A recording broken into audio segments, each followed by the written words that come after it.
Sa ating mga follower dyan. Okay, before tinuruan ko kayo kung paano mag-create ng Ronin wallet. Ngayon naman tuturuan ko kayo kung paano nyo i-connect yung Ronin wallet ninyo sa Pixels. Okay, so punta lang kayo sa Google Chrome, then i-type nyo lang yung pixels.xyz.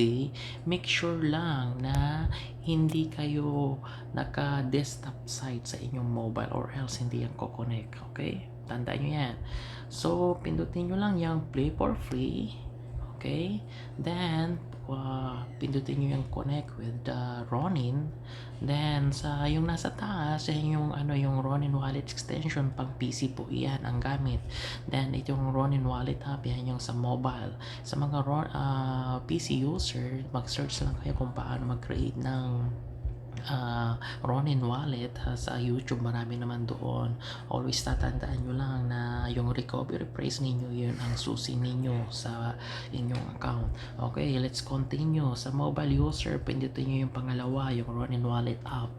Then pindutin nyo ulit yung open mobile app. Then pupunta kayo automatic doon sa inyong Ronin wallet. Then ilagay nyo lang yung pin code ninyo or yung fingerprints. Okay, tapos antayin nyo lang yung sasabihin niya yung connect or next, sasabihin niya ganyan. Pindutin nyo yung may lumabas diyan, dalawang account, si Kiko 1 at si Kiko 2. So sa akin kasi dalawa yung account ko. So ngayon ang pipiliin ko yung Kiko 1. Okay, then pindutin ko yung next. Then connect. Then pin code ulit, tapos or yung fingerprints ninyo. Then waiting tayo. Ayun, sabi niya connected.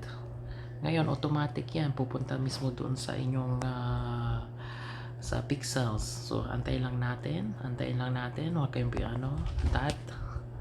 Okay, wait lang guys, antayin natin. Loading siya, loading. Oops, tagal lang. Okay, relax guys, relax. Antayin natin, medyo loading siya. Okay.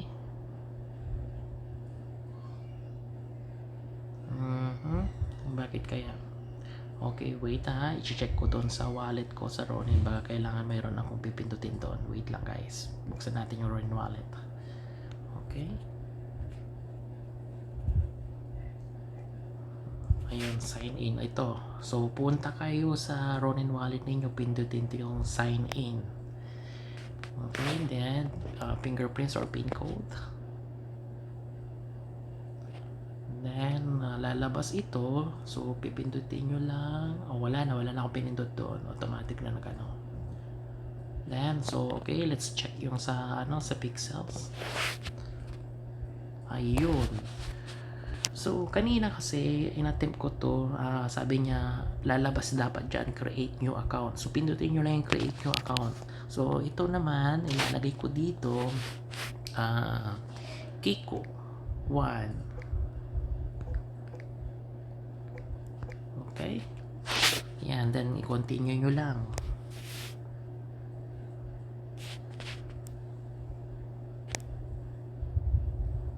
Yan, then start game.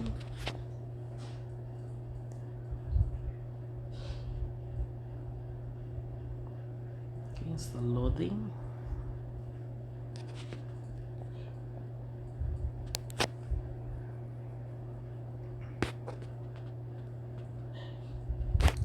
Antay lang tayo kasi yan, ayun. So lalabas yung mga ganyan, introduction, moderation, click nyo lang yan, tapos accept. Yun, so nandito na, successfully na naka-enter tayo gamit ang Ronin wallet. Naka-connect na rin siya. Ayan, thank you guys na may natutunan kayo sa video na to. Okay, thank you, bye bye.